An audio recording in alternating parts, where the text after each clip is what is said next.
Siapakah Dajjal?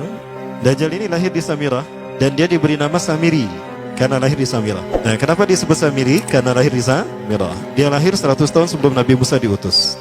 Dan Allah Subhanahu wa taala memberikan kelebihan kepadanya. Yang pertama, dia diberikan umur panjang. Ya, yang zul umru ila yamisah, ila akhir zaman. Ya, dia ditangguhkan ajalnya sampai akhir zaman. Yang kedua, dia memiliki kecerdasan di atas akal jenius rata-rata umat manusia. Jadi sejenius apapun umat manusia yang normal, dia 60 tahun di atasnya. Sehingga penemuan-penemuannya, kecanggihan berpikirnya, kedewasaannya jauh di atas manusia. Rata-rata manusia normal. Yang ketiga, dia memiliki kemampuan sihir yang luar biasa. Apapun sihir yang selama ini kita saksikan, tidak ada yang mampu mengalahkan sihir dia. Sehingga saking luar biasa sihir yang dia miliki, seolah-olah orang mengenalnya selevel dengan Tuhan. Karena apapun yang semestinya menjadi perbuatan Tuhan, Dajjal bisa melakukannya. Nah, ini saking hebatnya sihir Dajjal. Nah, nasab kelahirannya adalah nasab yang aneh para Allah. Dia lahir dari termasuk Bani Israel. Bani Israel ini keturunan Nabi Yakub. Yakub itu gelarnya Israel. Keturunannya disebut Bani Israel. Dari Yehuda. Yehuda ini adalah anak laki-laki dari istri pertama Nabi Yakub alaihissalam. Nabi Yakub istrinya 4. Yang pertama bernama Ya'la. Dari Ya'la ini melahirkan 6 orang. Salah satunya bernama Yehuda dan Lewi. Lewi melahirkan Nabi Musa alaihissalam. Yehuda melahirkan bangsa yang kita kenal Yahudi. Salah satunya Yehuda ini melahirkan generasi yang pada akhirnya melahirkan Samiri. Ya, kalau Rahil istri yang kedua, dan ini istri yang paling dicintai oleh Nabi Yakub, melahirkan 2 anak, Bunyamin dan Nabi Yusuf. Nabi Yusuf dan Bunyamin. Yang lainnya juga sama melahirkan 2 anak. Kahit dari Ya'la melahirkan 2 anak, Dam dan Naftali. Ya. Anak tertua dari Nabi Yakub dari istri pertama bernama Raubin. Nah, dari Yehuda inilah lahir Samiri. Nah, ayah dan ibunya, kakek dan nenek Samiri ini adalah para penyembah berhala. Karena Samirah saat itu terkenal penyembah berhala. Ayahnya ini lahir dari proses perzinahan adik dan kakak, incest. Adik dan kakak berzina, lahir ayahnya. Adik dan kakak berzina, lahir ibunya. Jadi ayah dan ibunya ini lahir dari proses yang haram.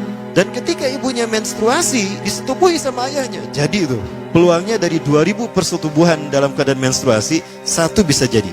Karena menurut penelitian medis juga, bahwa darah kotor tidak menghalangi terjadinya fertilisasi, tidak menghalangi terjadinya reproduksi manusia. Jadi tetap pembuahan ovum oleh sperma bisa terjadi walaupun ada dalam medium darah kotor, menstruasi. Nah, ketika itulah hamil dan lahirlah Samiri. Rasulullah SAW menyebutkan dalam Musnad Imam Ahmad, ayah dan ibu Dajjal ini melewati perkawinannya selama 30 tahun tanpa melahirkan seorang anak pun. Dan di tahun ke-30 pernikahannya melahirkan Dajjal, melahirkan Samiri. Kelahirannya ini akan menjadi petaka bagi kedua orang tuanya. Dia adalah orang yang paling sedikit manfaatnya dan paling banyak keburukannya bagi manusia, terutama bagi kedua orang tuanya. Bahkan ketika dia lahir, alam semesta menolak kelahirannya. Dordar gelap, hujan badai, petir. Itu terjadi di malam di mana Samiri dilahirkan. Seolah-olah alam menolak kehadirannya. Nah, sejak lahir sampai usia 5 tahun, dia tidak netek sama ibunya. Kebayang, 5 tahun air susu ASI tidak ditetekkan. Itu yang menyebabkan terjadinya kanker payudara. Maka ibunya pun meninggal gara-gara kanker payudara ini. Nah, ibunya meninggal gara-gara itu. Terbukti apa yang disampaikan Rasulullah. Kelahirannya menjadi petaka bagi kedua orang tuanya. Begitu pula ayahnya, maka ayahnya menjadi single parent.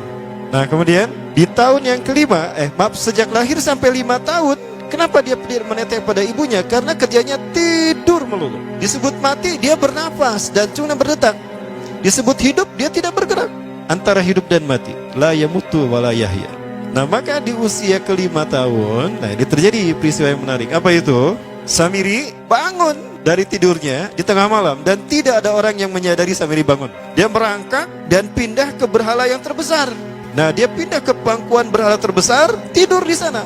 Dan ternyata ketika berada di berhala terbesar tadi, ya buang air kecil dan buang air besar. Besoknya itu adalah hari pemujaan kepada dewa-dewa mereka, bangsa Samirah. Apa yang terjadi? Ketika terjadi ritual pemujaan tadi, maka sang raja yang dipertuhankan oleh kaumnya mencium sesuatu yang tidak enak. Bapaknya Samiri ini adalah tokoh agama paganisnya.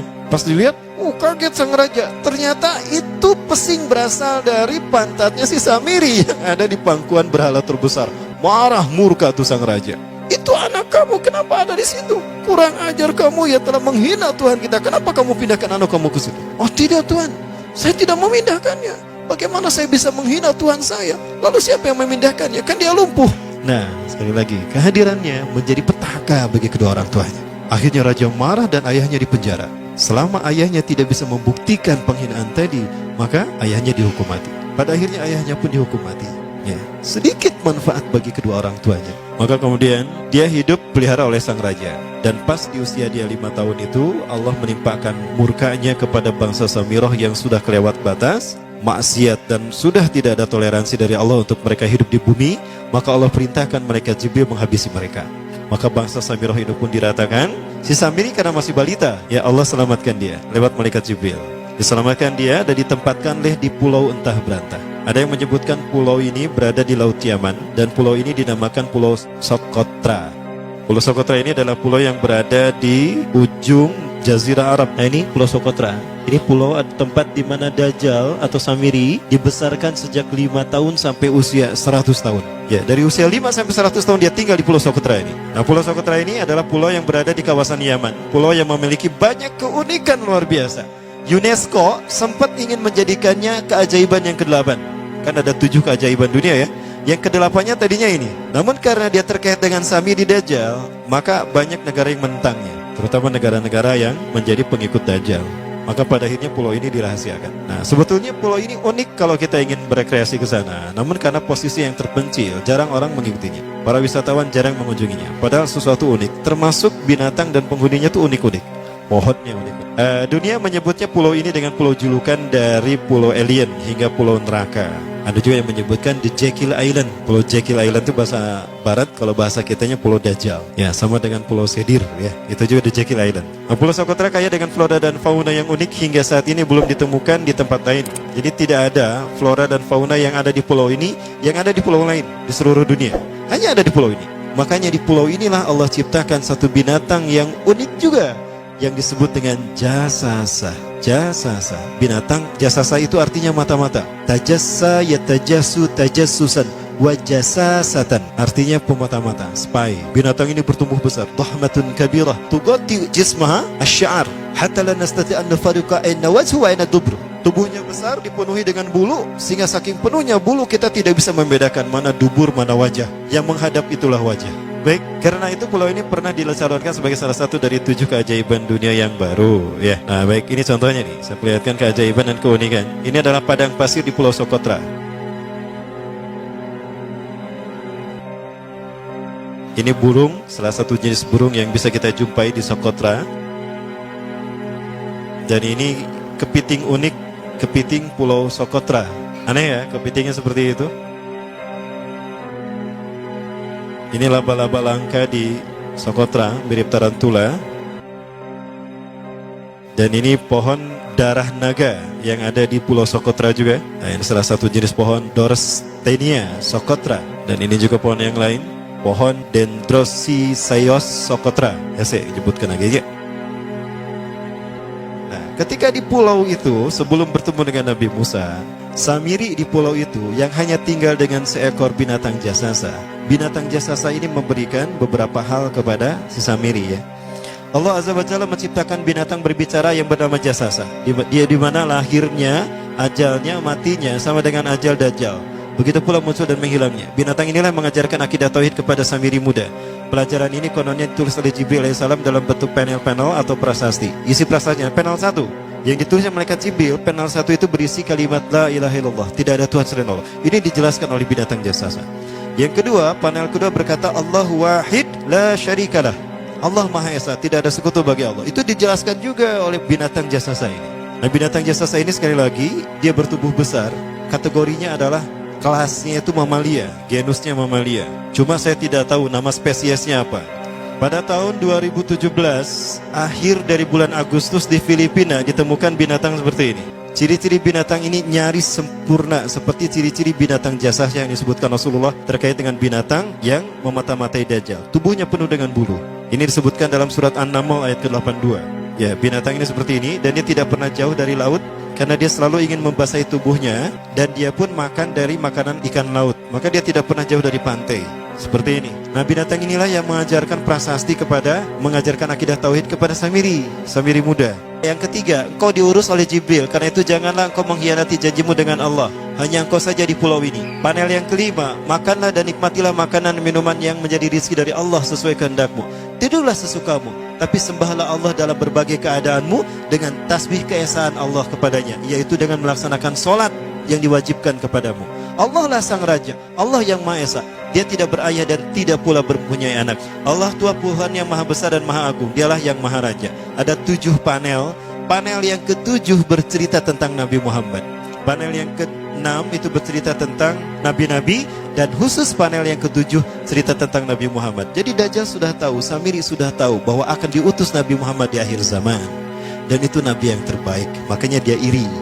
Nah, selesai panel ini disampaikan, maka binatang sejasasa berkata, wahai Samiri, saksikanlah aku telah menunaikan, innani qad fa'altu ma umirtu min rabbi. Demi Allah, saksikan aku sudah menunaikan apa yang diperintahkan padaku, kata binatang jasasa. Maka sekarang adalah perintah terakhir, yaitu pertanyaan dariku untukmu.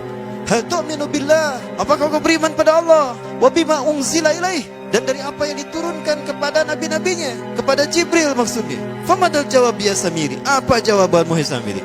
Samiri tidak menjawabnya. Lama ditunggu-tunggu, Samiri tidak menjawabnya. Sehingga binatang ini pun pergi dengan menjerit, dengan jeritan yang membuat Samiri ini pekak telinganya. 2 kali lagi datang lagi kembali kepada Samiri dan berkata binatang jasasah, ya Samiri, famadal jawab, hal tu'minu billah, in tu'minu billah fatakunu mu'minan ajaba imanika ila yaumil qiyamah. Jika kau beriman kepada Allah, maka sungguh kau akan menjadi mukmin yang menakjubkan imannya. Inna ajalaka ukhirat ila akhir zaman. Sesungguhnya ajalmu ditangguhkan sampai akhir zaman. Jika kau beriman pada Allah, engkau akan menjadi mukmin yang menakjubkan. Fa in lam tu'min billah, tapi jika engkau tidak beriman kepada Allah, wa bima unzila ilaih, dan apapun yang diturunkan pada Jibril, innaka minal mal'unina ila yaumil qiyamah, dan kau terkutuk sampai hari kiamat nanti. Tidak juga dijawab. Pergi lagi binatang jasasah tadi sambil memekikkan suara yang pekikan yang keras. Yang ketiga kali yang terakhir dia bertanya kembali. Dan apa jawaban Samiri? Hei jasasah binatang buruk rupa, lihat di pulau ini tidak ada siapapun kecuali engkau dan aku. Dan yakinilah kalau panel ini bukan tentang Allah yang di langit sana, tapi yang disebut Allah itu saya. Hei jasasah, akulah Allah itu. Oh, dia menjerit dengan jeritan yang makin keras. Sampai si Samiri pun menutup kedua telinganya. Sejak saat itulah binatang itu pergi dan berkata, innaka dajjal, innaka dajjal, innaka dajjal. Engkau adalah pendusta, engkau adalah pendusta, pendusta sampai hilang suaranya. Di saat itulah Samiri mendapatkan gelar Dajjal. Jadi siapa nama asli Dajjal? Samiri. Dajjal artinya Al-Kaza, pendusta, bukan singkatan kali. Baik, nah sejak saat itulah Samiri keluar dari pulau itu dan dia sudah menyandang gelar Dajjal, pendusta, karena dia mengaku Tuhan. Baik, Iwabillah, jangan salah, Dajjal kecerdasan yang mampu melakukan cloning dan mampu melakukan berbagai macam riset dan eksperimen. Hatta eksperimen yang mengilhami film Hook itu Dajjal bisa melakukannya. Bahkan ketika orang membayangkan kendaraan tercanggih itu pesawat terbang, Dajjal sudah mampu membuat piring terbang dengan kecerdasannya. Ya. Rasulullah menyebutkan kendaraan Dajjal itu dia bisa terbang, kata Rasulullah. Dan kecepatan terbangnya 5 km per sekon. 1 detik 5 km. Hanya dengan berkedip-kedip dia berkeliling dunia. Ya.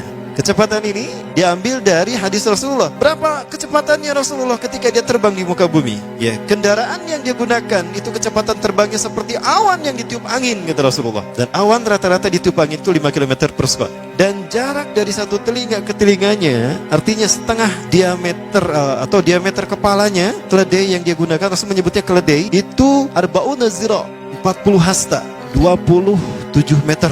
Diameternya itu 27 meter. Keledai macam apa yang jarak dari satu telinga ke telinganya 27 meter? Kalau bukan piring terbang. Ini bisa 24 meter kan? 27 meter, bisa tidak? Bisa, dan kecepatannya pun sama. Dan pernah meninggalkan jejak Cop Circle di Yogyakarta. Nah, Cop Circle itu adalah jejak UFO yang menjadi isyarat instruksi bagi para pelaku konspirasi dunia. Siapa? Para kalangan Illuminati.